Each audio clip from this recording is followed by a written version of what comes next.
dipersembahkan oleh Pemirsa, Anda menyaksikan spesial dialog Pengawal Suara Rakyat bersama saya, Jessica Wulandari. Pemirsa, pemilihan umum kepala daerah serentak 2024 menjadi salah satu pesta demokrasi yang terbesar di Indonesia. Namun perlu diingat, ada kerawanan dan juga tantangan dalam tahapannya. Mulai dari tahap pencalonan, kampanye, hingga pemungutan suara, setiap tahapan ini menyimpan resiko tersendiri. Dan tentunya kita akan menggali sebetulnya seperti apa sih kerawanannya, lalu seperti apa tantangan dan juga solusinya. Namun sebelum kita membahas lebih lengkap, kita akan menyaksikan tayangan berikut ini. Pemilu 2024 adalah tonggak penting demokrasi Indonesia. Tetapi di balik setiap suara, masih terdapat potensi kerawanan yang harus diantisipasi dan diawasi. Badan Pengawas Pemilu atau Bawaslu terus bekerja keras memetakan titik-titik rawan di Indonesia, dari potensi kecurangan hingga ancaman keamanan, demi menjamin pemilu yang jujur dan adil. Dengan meluncurkan pemetaan kerawanan pemilihan umum kepala daerah serentak 2024. Pemetaan ini bisa menjadi pedoman bagi para penyelenggara pemilu untuk bersiap dengan segala potensi ancaman yang bisa mengganggu jalannya pemilu kada serentak. Dengan diluncurkannya pemetakan kerawanan pemilihan serentak 2024 dan kajian mitigasi kerawanan, tahapan pencalonan, kampanye, dan pungut hitung, ini tentunya akan semakin menambah keyakinan kita semua serta kesiapan kita semua dalam mengantisipasi berbagai pihak. Launching peta kerawanan pemilihan dalam rangka akan ada pemilihan kepala daerah di bulan November. Sebenarnya ini follow up ya, tindak lanjut dari pekerjaan besar yang sudah dilakukan 2 tahun sebelumnya, yaitu IKP, Indeks Kerawanan Pemilihan. Kemudian kita melakukan turunannya hasil dari dialektika yang kemudian berlangsung secara akademis, teruji, metode yang terukur, dan melibatkan teman-teman narasumber, ya, teman-teman akademik, sehingga lahirlah ini. Bersama kita jaga integritas demokrasi. Bawaslu siap mengawal suara rakyat.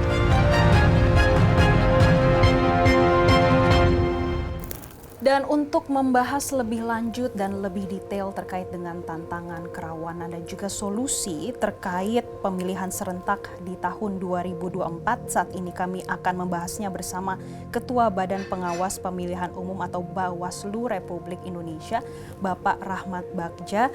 Apa kabar, Pak? Baik, Mbak. Alhamdulillah. Oke, Pak. Kita yang pertama akan membahas terkait pemetaan kerawanan pemilihan serentak di tahun 2024. Ini sudah diluncurkan oleh Bawaslu, tapi yang kami ingin tahu sebetulnya apa sih pesan yang ingin disampaikan kepada masyarakat? Pesan kami kepada masyarakat bahwa ada beberapa tahapan yang sekarang sudah berlangsung ini, ada yang patut kita lakukan mitigasi terhadap kerawanan tertentu, dan juga konteks sosial politik, penyelenggaraan, kemudian kontestasi, dan juga nanti netralitas dan kawan-kawan. Ini yang kemudian kami kira bisa menjadi mitigasi atau upaya pencegahan dari baik dari Bawaslu, KPU, dan juga pemerintah daerah, polisi, dan juga teman-teman yang berkaitan dengan keamanan, sehingga kemudian penyelenggaraan pilkada kita itu akan lebih baik lagi dan meredusir persoalan-persoalan konteks sosial politik yang terlalu tegang misalnya. Ini yang kami kira bisa dilakukan dengan adanya upaya launching ini, supaya kita bisa melakukan pemetaan ke depan dan juga apa yang kita lakukan jika terjadi yang kita sudah petakan terjadi A, B, C, D-nya. Nah, itu yang kemudian dapat kita lakukan di pilkada kali ini. Di 2024 ini kira-kira kerawanannya apakah sama seperti tahun-tahun sebelumnya? Di tahun 2024 ini malah lebih rawan. Kenapa lebih rawan? Karena semua daerah melakukan pilkada. Dengan itu maka kita harus hitung betul misalnya kekuatan juga teman-teman penyelenggara. Apa yang jadi persoalan? Misalnya pilkada ini 1 tahun sama dengan pemilu. Jaraknya hanya beda 10 bulan pemungutan suaranya. 14 Februari 2024 kita mengadakan pemilihan umum 5 kotak suara. 27 November 2024 kita melakukan pilkada seluruh Indonesia dengan 2 kotak suara. Ini yang menjadi kerawanan tersendiri dan sangat khusus untuk pilkada. Nomor 1 isu paling strategis adalah netralitas penyelenggara pemerintah dan netralitas penyelenggara pemilihan. Siapa pemerintah? Ya aparatur sipil negara. Siapa penyelenggara? KPU dan Bawaslu. Ini dua-duanya harus netral nih. Tadi sudah disebutkan misalnya di RDP misalnya, apakah boleh ASN itu kemudian ikut kampanye? Kami sampaikan tidak boleh. No untuk itu. Boleh nggak dia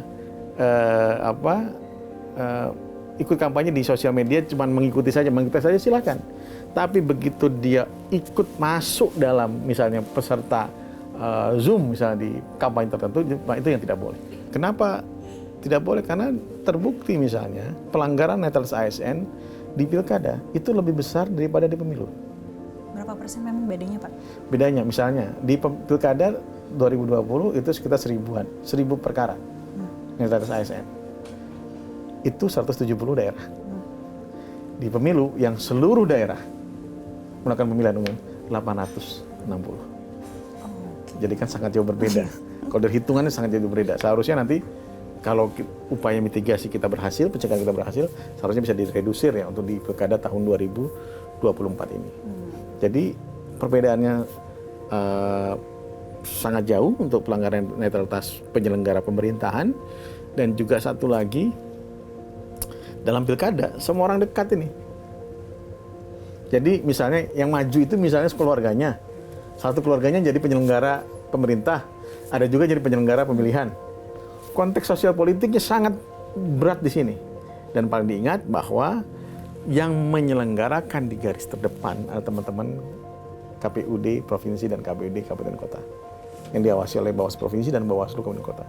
Pak Bagja, kalau terkait dengan isu politik uang dan juga intervensi kekuatan tertentu, ini juga menjadi salah satu fokus dan juga kerawanan nggak sih dalam Pilkada Serentak 2024? Ya, isu strategis kedua adalah politik uang. Politik uang bukan hanya politik uang, tapi politik sembako sebutannya kadang-kadang kan. Kemudian juga ada politisasi bansos. Nah, jadi kemudian masuk kepada nanti kontestasi pencalonan atau calon petahana. Apakah calon petahana menggunakan anggaran daerah untuk memenangkan dirinya dalam program-program bantuan sosial yang kemudian bisa dilakukan di kampanye. Oleh sebab itu kami sampaikan kepada calon-calon petahana untuk tidak melakukan hal tersebut. Karena jelas ketentuan pidananya melarang hal tersebut. Ini masuk dalam pelanggaran pidana pemilihan atau pidana pilkada dalam undang-undang pilkada. Itu adalah isu-isu strategis yang juga menjadi fokus dari Bawaslu.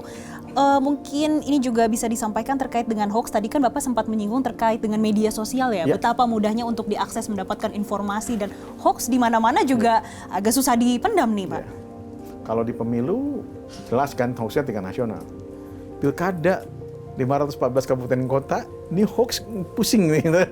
Dan itu akan terpecah. Yang paling bisa menggoreng adalah sosial media. Dan ini yang paling menakutkan, karena polarisasi tingkat daerah. Karena tingkat daerah, maka pendekatannya pun harus sangat parsial di daerah tersebut. Kalau DKI kan dia agak kosmopolit ya, jadi pendekatannya bisa pendekatan dari RI masih bisa masuk. Tapi begitu masuk di daerah tertentu misalnya, yang komunitas mayoritas agama tertentu dan lain-lain, sehingga kemudian eskalasi politisasi SARA melalui hoax, oh si ini melakukan A, padahal dia tidak melakukan apapun misalnya kepada daerah tersebut. Dan ini yang kemungkinan terjadi ya, kami akan sebutkan ya. Oleh sebab itu ya kita harus melakukan mitigasi secara bersama-sama. Oke, mitigasi akan dilakukan. Saya nanti akan bertanya Pak terkait mitigasi apa yang sudah disiapkan Bawaslu untuk menghadapi Pilkada Serentak di tahun 2024. Tapi tahan dulu Pak, karena kita akan jeda berikut ini. Tetaplah bersama kami.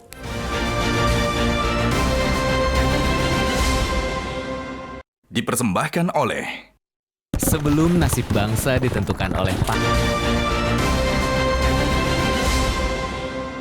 Dipersembahkan oleh Terima kasih pemirsa, Anda masih bersama kami di Metro TV, dan saat ini kami akan kembali melanjutkan spesial dialog terkait pengawal suara rakyat.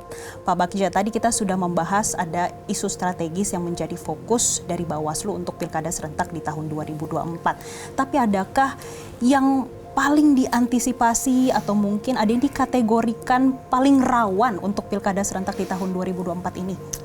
Kategori paling rawan yang terbagi atas 9 indikator adalah kategori pungut hitung. Kita sebut kategori pungut hitung, kenapa? Karena kategori ini dibagi atas 9 indikator ya. Kemudian apa yang paling terjadi di ini, misalnya berkaitan dengan yang TPS tidak ramah terhadap pemilih, terlalu jauh, kemudian juga terhadap teman-teman disabilitas tidak akomodatif, dan kemudian juga KPPS yang tidak mengerti bagaimana tugasnya, dan pengawas TPS juga tidak mengerti bagaimana cara mengawasinya. Nah, itu yang kemudian dalam pungut hitung terjadi. Jadi ada 4 kategori yang dalam pemetaan sekarang. Ini bukan indeks kerawanan, indeks kerawanan ada beberapa dimensi. Ini sekarang kategori misalnya. Kategori konteks sosial politik, kategori pencalonan, kemudian kampanye, dan kemudian pungut hitung. Kampanye apa? Kampanye bisa mobilisasi, ASN, kemudian penggerakan TNI Polri bisa saja kan, atau juga penyelenggara pemilihan yang kemudian diikutkan dalam peserta, atau anak-anak, melibatkan anak-anak misalnya. Kalau pencalonan sekarang sudah terjadi, sebenarnya sudah kita prediksi yang terjadi. Apa? Berubahnya aturan tentang pencalonan. Dengan putusan MK 60 dan 70 kan berubah tentang pencalonan. Ada putusan Mahkamah Agung juga sebelumnya juga membuat perubahan dalam PKPU tentang pencalonan. Inilah yang kemudian menjadi persoalan. Dan yang paling ini ya konteks sosial politik misalnya di berbagai daerah, karena pasti tiap-tiap daerah berbeda konteks sosial politiknya, terutama pilkada. Pilkada pasti berbeda. Misalnya kita sebut saja ada 5 provinsi yang sangat tinggi, ya. Pertama Nusa Tenggara Timur, kedua Sulawesi Selatan, ketiga Kalimantan Timur, keempat Jawa Timur, dan kelima Sulawesi Tengah. Kenapa provinsi ini masuk dalam kerawanan tinggi? Karena semua indikator yang 27 indikator provinsi itu masuk ke dalam provinsi ini untuk pemilihan gubernur ya. Ada 28 provinsi masuk dengan kategori sedang dalam pemetaan kerawanan kami. Ada 4 provinsi yang rendah.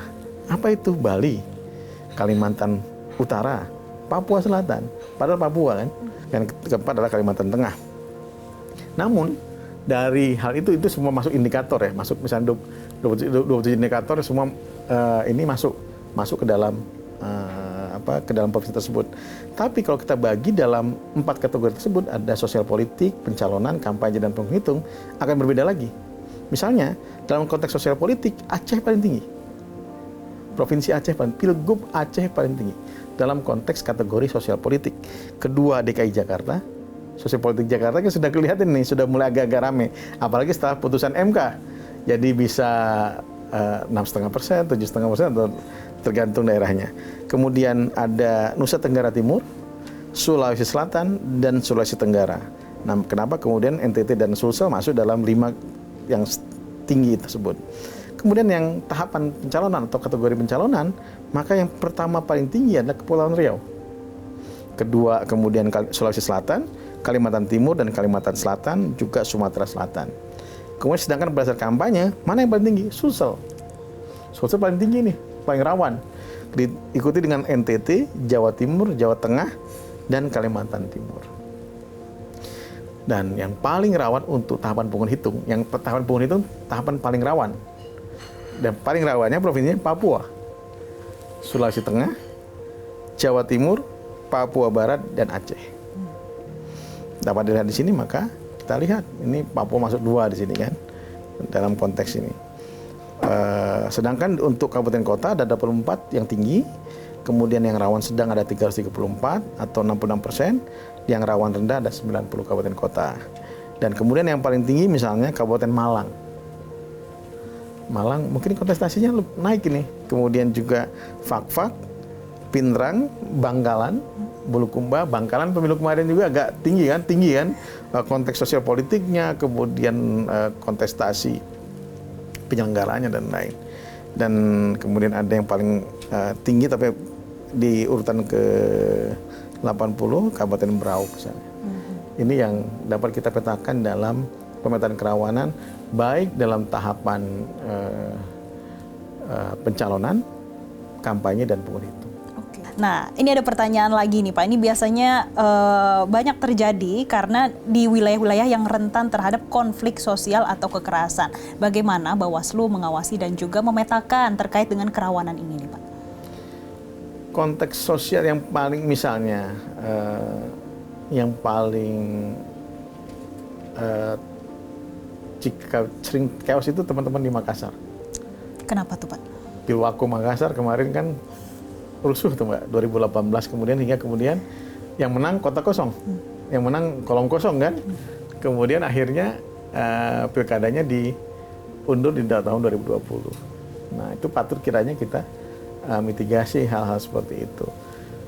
Bovendigul terjadi perhatian, Yalimo itu 1,5 tahun Mbak pilkadanya, karena PSU 3 kali. Nah itu harus diperhatikan ya. Sultra misalnya ada Muna tuh pernah PSUU, pemungutan suara ulang lagi 2 kali. Kemudian juga Nias, kami sebut sebagai Nias dan kawan-kawan kan, ada Nias Barat, Nias Selatan. Nah itu Gunung Stoli misalnya, itu termasuk daerah-daerah yang rawan sedang dan ada yang tinggi dalam konteks beberapa konteks sosial. Nah itulah yang kemudian kami menyampaikan kepada Bawaslu Provinsi dan Bawaslu Kota yang bersangkutan untuk melakukan koordinasi dengan stakeholder yang ada. Oke, berarti ini semua sudah dipetakan di mana kerawanan yang akan terjadi untuk pilkada serentak di tahun 2024, namun ini akan dimitigasi begitu ya Betul. Pak. Nah tapi Pak Bagja, kami ingin tahu bagaimana sih koordinasi dari Bawaslu dengan lembaga-lembaga terkait dan juga stakeholder ini untuk memitigasi nih untuk kerawanan di tahun 2024 ini. Kita akan bahas untuk selengkapnya usai jeda berikut ini, tetaplah bersama kami.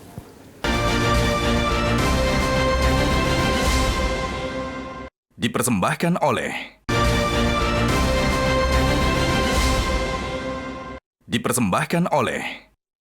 Terima kasih pemirsa, Anda masih bersama kami di Metro TV dan kami akan melanjutkan spesial dialog pengawal suara rakyat.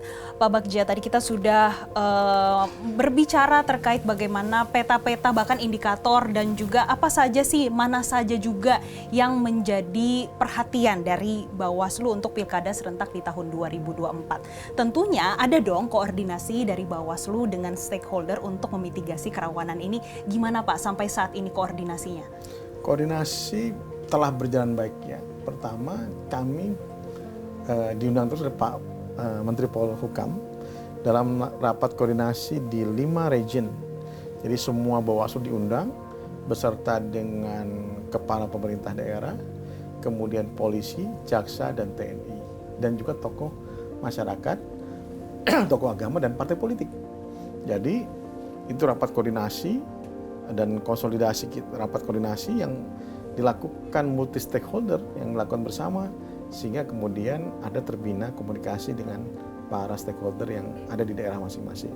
Misalnya Aceh Panwaslihnya terbentuk agak lama, kemudian NPHD-nya pun pasti lama, sehingga kemudian Pak Mendagri yang hadir pada saat itu memastikan teman-teman kepala daerah yang hadir di situ agar NPHD terhadap Bawaslu, Panwaslih kabupaten kota bisa terpenuhi. Inilah yang kami kira akan menjadi pendorong ya untuk rapat koordinasi selanjutnya.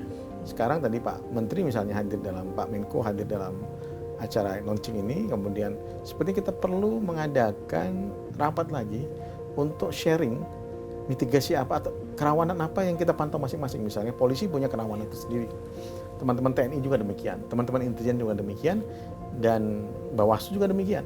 Oleh sebab itu kita sharing nih. Jadi kemudian kita, misalnya yang tertutupi ada di teman-teman Bawaslu yang bisa memotret kerawanan penyelenggaraan yang kemudian tidak ada di teman-teman kepolisian. Sehingga kemudian kita bisa sharing data dan kemudian nanti sharing mitigasinya. Apa yang perlu kita lakukan jika ada kondisi A, B, dan C. Plan A, plan B, plan C harus jelas. Dan ini harus dilakukan secara terus-menerus. Dulu tahun 2000, pilkada-pilkada sebelumnya kita punya des pilkada ya. Yang kemudian des pilkada ini ada di tingkat pusat, tingkat provinsi, dan tingkat kabupaten kota. Kami mengusulkan juga demikian, sebenarnya sudah dibahas juga sekarang di tingkat Forkompinda masing-masing untuk kemudian saling berkoordinasi dengan pengampu, baik pengampu keamanan, pengampu juga kondisi sosial politik, teman-teman partai politik tingkat daerah, juga tokoh agama dan tokoh masyarakat. Pak, bagaimana selanjutnya apabila ada pelanggaran dan juga sengketa, bagaimana peran Bawaslu, Pak? Menurut Undang-Undang Pilkada, Undang Pemilihan, ya, pertama adalah sengketa, kita ada sengketa proses. Jadi kewenangan Bawaslu ada pada sengketa proses. Proses apa? Proses pemilu, misalnya proses pilkada. Misalnya pencalonan, misalnya tidak di-MS-kan oleh KPU, teman-teman yang calon bisa mengajukan sengketa proses ke Bawaslu. Jika kemudian Bawaslu menyatakan ini KPU salah dalam menetapkan keputusan, atau kemudian KPU menyatakan sama dengan KPU, misalnya bahwa memang tidak memenuhi syarat, teman-teman yang calon itu bisa mengajukannya ke PT TUN, Pengadilan Tinggi Tata Usaha Negara. Itu bisa disampaikan ke PT TUN sehingga kemudian bisa dilakukan hak dipilih yang bersangkutan bisa tetap dijaga. Yang paling penting dalam pemilu, ya, dalam pemilu dan pemilihan adalah kami sebutkan, teman-teman pemilu sebenarnya akses to justice itu tetap terbuka. Akses terhadap keadilan itu tetap terbuka. Itulah hak asasi yang paling dijaga dalam pemilihan umum. Pemilihan umum kan menjaga hak pilih sebutannya. Hak pilih itu right to vote, right untuk hak untuk memilih, right untuk kemudian untuk dicalonkan. Nah, jadi ini hak untuk memilih dan dipilih, itulah hak pilih yang harus dijaga oleh penyelenggara pemilu. Sehingga muncullah kemudian kewenangan Bawaslu sebagai penyelesai sengketa proses pilkada. Kemudian jika ada pelanggaran, yang paling dijaga itu adalah administrative violation. Pelanggaran administrasi itu yang kemudian harus diselesaikan oleh Bawaslu. Kita melakukan rekomendasi kepada KPU untuk kemudian ditindaklanjuti oleh KPU. Kemudian jika itu tidak bisa dilakukan atau satunya muncul kemudian pelanggaran pidana. Pelanggaran pidana mungkin di negara lain agak sulit ini. Di kita yang sudah menurut kami sudah agak maju untuk pengaturan pelanggaran pidana pilkada, pelanggaran pidana pemilihan. Walaupun dalam hukum yang namanya pidana itu adalah the last resort, upaya hukum terakhir itu baru pidana. Tapi ya kalau sudah ada politik uang, mau tidak mau sudah masuk ketentuan pidananya, sudah masuk. Jadi harus kita lakukan proses penanganan pelanggaran pidananya. Bawaslu tidak sendiri, Bawaslu ada namanya Sentra Gakumdu, Sentra Penegakan Hukum Terpadu, yang terdiri atas polisi, jaksa, dan Bawaslu. Kepolisian, kejaksaan, dan Bawaslu. Pak Kapolri, Pak Jaksa Agung itu ikut serta dalam pembinaan terhadap Sentra Gakumdu ini.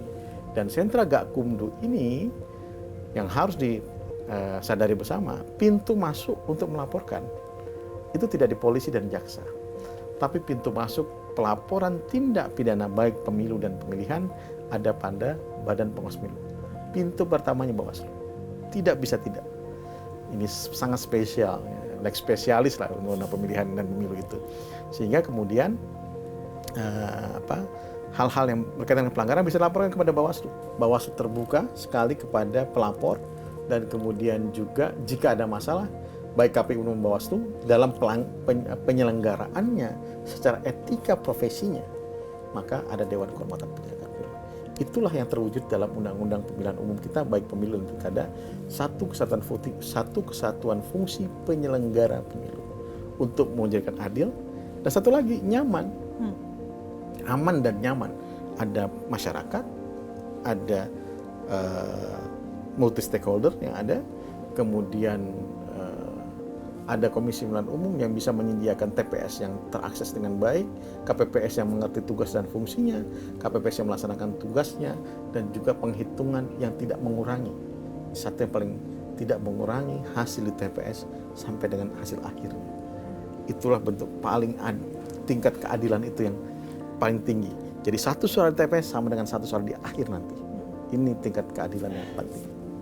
jujur, aman, nyaman, dan juga adil, begitu Betul. ya Pak Bagja. Iya. Terima kasih Pak atas insight-nya. Semoga ini bisa menjadi pencerahan bagi masyarakat Indonesia dan juga tentunya kami berharap agar Pilkada serentak di tahun 2024 ini bisa berjalan dengan lancar. Amin. Terima kasih banyak Bapak. Dan pemirsa, demikian spesial dialog pengawal suara rakyat dan tetaplah bersama kami di Metro TV.